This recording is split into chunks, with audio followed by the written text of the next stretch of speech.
أعوذ بالله من الشيطان الرجيم. بسم الله الرحمن الرحيم.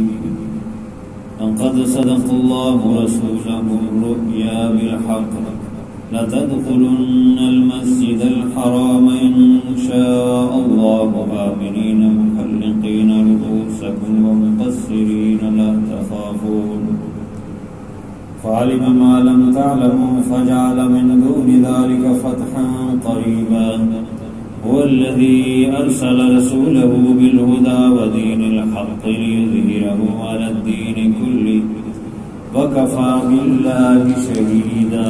صدق الله العظيم.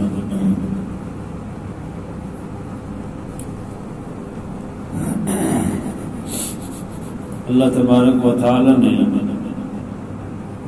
حضور صلی اللہ علیہ وسلم کو جو خواب آیا کہ آپ نے دیکھا عمرہ فرما رہے ہیں،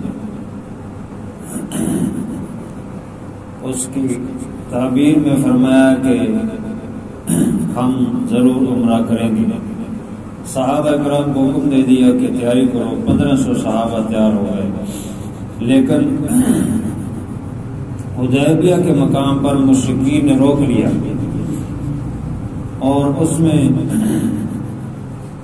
کچھ شرائط طے ہوئی، صلح نامہ ہوا، اور اس میں ایک یہ بھی تھی کہ آپ اس سال عمرہ نہیں کریں گے، اس سال واپس چلے جائیں گے، آئندہ سال آ کر عمرہ کریں گے، اور صرف 3 دن یہاں مکے میں ٹھہرنے کی اجازت ہوگی، عمرہ کر کے واپس چلے جائیں گے.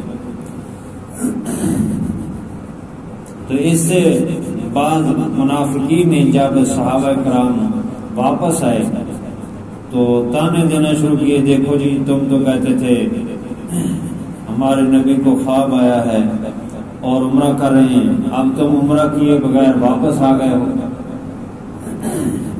اس پر ان کو کہا گیا کہ ہاں یہ خواب سچا ہے اور ایسے ہی ہوگا، آئندہ سال عمرہ ہوگا. یہ تو نہیں کہا تھا کہ اسی سال لازمی عمرہ ہوگا، یہ کہا تھا کہ عمرہ ہوگا، لیکن اس کی تعبیر میں یہ فرق آیا ہے کہ اس سال نہیں، آئندہ سال جو ہے وہ عمرے کی توفیق مل جائے گی. اور نبی کا خواب تو سچا ہوتا ہے. اس سے پہلے ہجرت کے مقامات آپ صلی اللہ علیہ وسلم کو خواب میں دکھائے گئے جب آپ نے ہجرت فرمانی تھی کہ پتھریلا علاقہ ہے، کھجوروں کے باغات ہیں، تو آپ صلی اللہ علیہ وسلم نے اس سے یہ سمجھا کہ یہ یمن کے اندر مقام ہجر ہے، لیکن بعد میں اس کی تعبیر یہ واضح ہوئی کہ یہ مدینہ منورہ ہے جس کا اس وقت نام یثرب تھا. ایسے ہی یہاں عمرے کا جو اس سال نہیں آئندہ سال ہوگا اس کی تعبیر میں یہ فرق ہوا ہے، لیکن یہ تو نہیں کہ عمرہ بالکل ہی نہیں ہوگا، اس سال رکاوٹ آ گئی تو آئندہ سال ہوگا. انبیاء کا خواب وہ سچا ہوتا ہے. تو جتنے بھی آپ کو خواب آئے ہیں وہ سب سچے ہیں. تعبیر میں فرق آنا اور بات ہے، لیکن اس خواب کے اندر جو اصل مضمون ہے وہ تو ضرور پورا ہوا ہے. خود آپ صلی اللہ علیہ وسلم نے فرمایا رؤی الانبیاء حق، انبیاء کا جو خواب ہوتے ہیں وہ سچ ہوتے ہیں، وہ سچے ہوتے ہیں. تو لہذا آئندہ سال جو ہے پھر اللہ تعالیٰ نے بڑی شان و شوکت کے ساتھ مسلمانوں کو توفیق دی، عمرہ کیا انہوں نے، اور اس میں فتح مبین کی بھی اللہ تعالیٰ نے خوشخبری دی. تو یہاں اسی کا اللہ تعالیٰ نے ذکر فرمایا ہے کہ لقد صدق اللہ رسولہ الرؤیا بالحق، البتہ تحقیق اللہ نے سچ کر دکھایا اپنے رسول کے خواب کو جو حق کے ساتھ تھا. سچا خواب تھا، حق تھا، اس کو سچ کر دکھایا. یہ مشرکین جو تانے دیتے ہیں کہ آپ کو عمرے کی توفیق سعادت تو نہیں ہوئی، تو ان کو فرمایا کہ یہ خواب سچا ہے اور اللہ تعالیٰ نے اس خواب کو سچا کر دکھایا ہے. البتہ یہ ہے کہ لَتَدْخُلُنَّ الْمَسْجِدَ الْحَرَامَ إِنْ شَاءَ اللَّهُ، البتہ ضرور بضرور تم داخل ہوگے مسجد حرام میں انشاءاللہ اگر اللہ نے چاہا، آمینین امن کے ساتھ، یعنی آئندہ سال تمہیں یہ عمرے کی توفیق مل جائے گی اس سال رکاوٹ آ گئی، اور لَتَدْخُلُنَّ لام بھی تاکید کا ہے اور نون شکیلہ بھی تاکید کا ہے، یعنی مطلب یہ ہے کہ تم ضرور بضرور مسجد حرام میں جاؤ گے اندر سال عمرے کے لیے، یہ سعادت ملے گی اللہ تبارک و تعالیٰ کی طرف سے، اور ساتھ انشاءاللہ کا لفظ کہا ہے۔ تو اللہ تبارک و تعالیٰ تو سب اس کو جانتے ہیں، لیکن صرف سبق کے طور پہ بتانے کے لیے، اور انشاءاللہ کا بعض جگہ پر معنی یقینی بھی ہوتا ہے، تو یہاں پر بھی اسی سلسلے میں یہاں انشاءاللہ ذکر ہے۔ دوسری جگہ بھی قرآن پاک میں انشاءاللہ کا ذکر ہے کہ یہ ادب ہے گفتگو کا کہ جب کوئی کام کا کہو تو انشاءاللہ کا لفظ کہہ لیا کرو۔ سورہ کہف میں ہے کہ لا تقولن لشیء انی فاعل ذالک غدا، انی فاعل، کہ یہ تم نہ کہو کہ میں یہ کل کام کرنے والا ہوں، الا ان یشاء اللہ، مگر انشاءاللہ کا لفظ کہو۔ اسی طرح آپ صلی اللہ علیہ وسلم نے دعا سکھلائی ہے قبرستان میں جب داخل ہوتے ہیں، تو اس میں بھی یہ کہا کہ انشاءاللہ بکم للاحقون، کہ سلام کے بعد پھر ان کو یعنی یہ کہا جاتا ہے کہ تم ہم سے پہلے چلے گئے ہو، ہم بھی تمہارے ساتھ انشاءاللہ ملنے والے ہیں، کیونکہ سب نے جانا ہے، موت آنی ہے۔ تو یہاں بھی انشاءاللہ کا لفظ کہا گیا ہے کہ تم ضرور بضرور مسجد حرام میں انشاءاللہ داخل ہوگے، تو اس سے مراد یقینی ہے کہ آئندہ سال ضرور بضرور یعنی اللہ تعالیٰ تمہیں عمرے کی توفیق دے گا۔ محلقین رؤوسکم ومقصرین لا تخافون، سر منڈواتے ہوئے، سر منڈواؤ گے، مقصرین اور قصر کرنے والے یعنی کترواتے ہوئے، بال کٹواتے ہوئے، لا تخافون، نہیں خوف ہوگا، نہیں ڈرو گے۔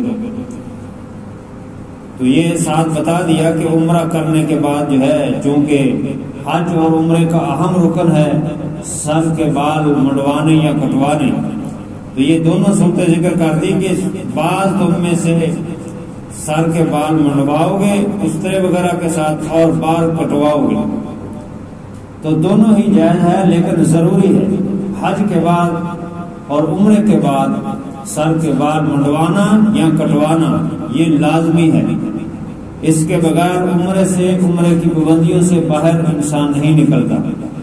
تو آپ صلی اللہ علیہ وسلم کا عمل بھی یہی ہے، اور افضل یہ ہے کہ سر کو اس طرح کے ساتھ منڈوایا جائے حج اور عمرے کے بعد۔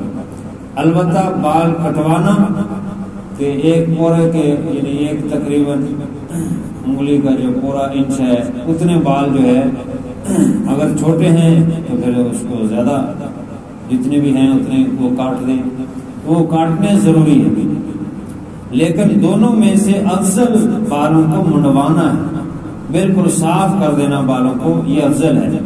آپ صلی اللہ علیہ وسلم نے حجۃ الوداع کے موقع پر دونوں کو جائز قرار دیا، لیکن فرمایا کہ حلق کرانا یعنی ٹنڈ کروانا یہ افضل ہے حج اور عمرے کے بعد، اور خود بھی آپ صلی اللہ علیہ وسلم نے یعنی اس طرح کے ساتھ ہی بالوں کو صاف کروایا۔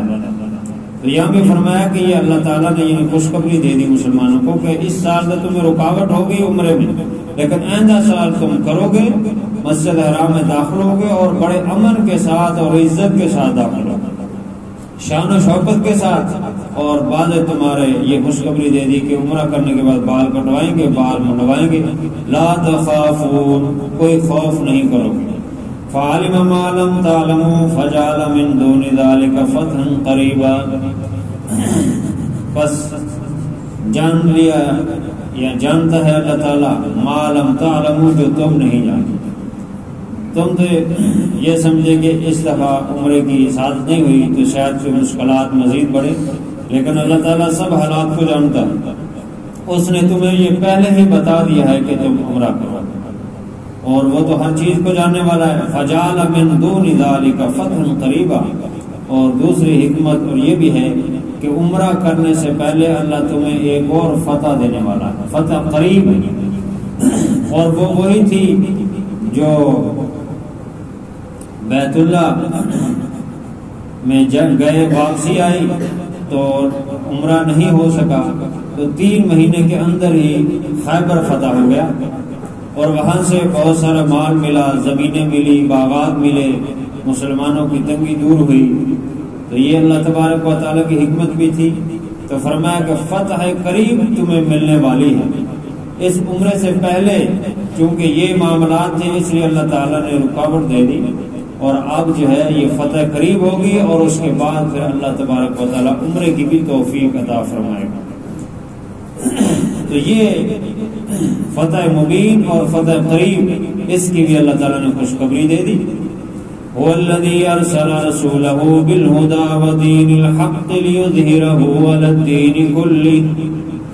اللہ وہ ذات ہے جس نے بھیجا ہے اپنے رسول کو ہدایت کے ساتھ، ہدایت دے کر، ودین الحق اور سچا دین دے کر، لِيُظْهِرَهُ عَلَى الدِّينِ كُلِّهِ تاکہ غالب آ جائے، غالب کر دے وہ سارے دینوں پر دین اسلام۔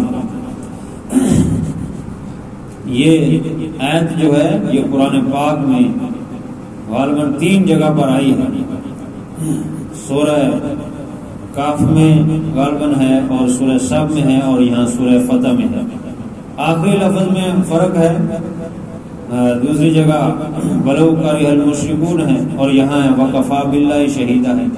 لیکن شروع والی آیت ساری یہی ہے، جس کا معنی یہ ہے کہ اللہ تعالیٰ نے ہدایت اور دین حق دے کر رسول کو بھیجا ہے، اور یہ رسول سارے دینوں پر دین اسلام کو غالب کر دے، تاکہ یہ دین آیا اس لیے ہے کہ یہ دین سارے دینوں پر غالب آ جائے، اس مقصد کے لیے آیا ہے۔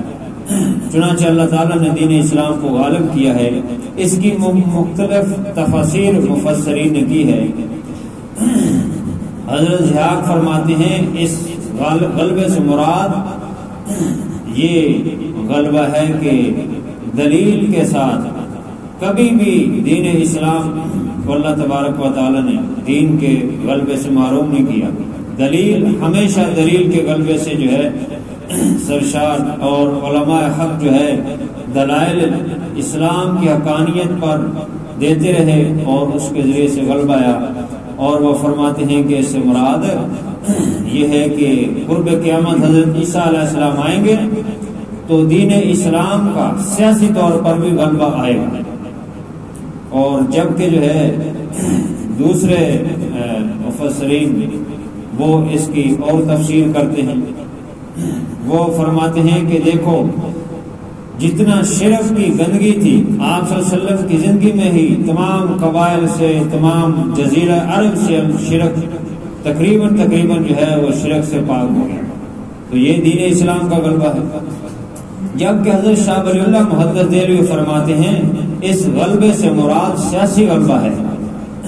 دلیل کا غلبہ تو ہمیشہ رہا ہے دین اسلام کا، شروع دن سے لے کر آخر تک، اور قرآن پاک آج بھی چیلنج کرتا ہے فَأْتُوا بِسُورَةٍ مِّن مِّثْلِهِ وَادْعُوا شُهَدَاءَكُمْ، ساری طاقتیں، سارے گواہ، سارے اپنے حمایتی مددگار لے آؤ، تم ایک صورت بھی قرآن جیسی نہیں لا سکا۔ تو دین کا غلبہ تو ہمیشہ رہا ہے، اس سے مراد سیاسی غلبہ ہے، اور یہ خلفائے راشدین کے دور میں جو ہے اللہ تعالیٰ نے اس کی تکمیل کی کہ پوری دنیا میں جو ہے دین اسلام کا غلبہ ہو گیا۔ اور کہیں اگر وہ اسلام کی بات تو سب تک پہنچ گئی، لیکن اگر کہیں سیاسی غلبہ نہیں تھا تو وہ بھی دب کر اور جزیہ دیتے تھے اور دب کر رہتے تھے۔ اسلام کو غلبہ نصیب کیا اللہ تعالیٰ نے۔ البتہ 4 صدی میں جو ہے اور جنگ صفین کے بعد کچھ کمزوریاں، آپس میں اختلافات شروع ہوئے، اور جو خلافت تھی وہ ختم ہوتی ہوتی ملوکیت میں تبدیل ہو گئی، بادشاہت کا نظام آ گیا۔ 4 صدی میں اور کمزوری بڑھ گئی، اور 6 صدی ہجری میں مسلمانوں کے اندر ذوق خطرناک حد تک پیدا ہو گیا سیاسی طور پر، اور 7ویں صدی ہجری میں جو ہے تاتاریوں نے حملہ کیا اور بہت زیادہ نقصان ہوا۔ تو بہرحال اس سے حضرت شاہ ولی اللہ رحمہ اللہ فرماتے ہیں کہ اس سے مراد خلفائے راشدین کے دور میں جو اسلام کا غلبہ ہے وہ مراد ہے۔ اور یہ بعد میں بھی یعنی ہوتا رہے گا. یہ چونکہ مسلمانوں کی کمزوریاں ہیں جس کی وجہ سے یہ ایسا ہوا، کیونکہ آج مسلمان خود جو ہے اس کی حالت یہ ہے، حالت زار، کہ اس کا نہ کوئی کلچر ہے، نہ کوئی اس کی اپنی ہدایت ہے، نہ کوئی اپنی سوچ ہے، نہ کوئی سمجھ ہے. سب جو ہے غیروں کی سوچ اور غیروں کی سمجھ پر چلتے ہیں، جس کے نتیجے میں یہ کمزوری ہیں. آج دیکھ لیں، ایک اسلامی ملک افغانستان ہے، باقی سارے اسلامی ملک بھی اس کو تسلیم کرنے کے لیے تیار نہیں، تو کیا سیاسی غلبہ ہوگا؟ اور حالت یہ ہے ہماری کہ اگر کوئی دیندار آدمی کوئی سیاسی معاملات میں حصہ لے، کہتے ہیں یہ سیاسی مولوی ہے، یہ سیاسی ہے، یہ اس کو دین نہیں سمجھتے.